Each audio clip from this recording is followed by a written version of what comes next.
Coach, what's the number one thing you guys are yelling during practice? And we all settled on stay up, right? If you've ever been around a college football field or an NFL field or a high school football field, you hear coaches yelling stay up quite a bit. And I said, why stay up, coach? And he said, well, when guys go to the ground, bad things happen.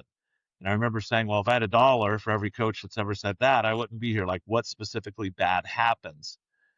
And they said, well, guys get rolled up on, but also they're taking, helmets to the knees and the different appendages, and it's causing injury. And I said, last question, coach, like how many times in a helmet only practice has your quarterback finished a throw and hit his hand on a helmet and or face mask and required time off and or surgery?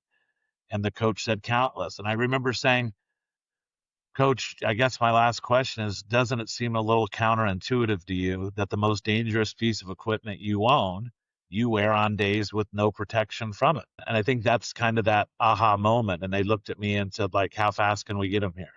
Right.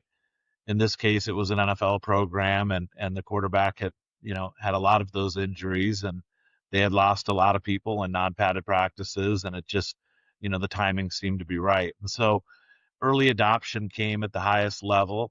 And, places like Texas, where football is king, where people said, oh, they're never going to wear it. They were the first not only to gravitate towards it, they were also the first to mandate and the biggest believers. So that's been a real welcome surprise for us.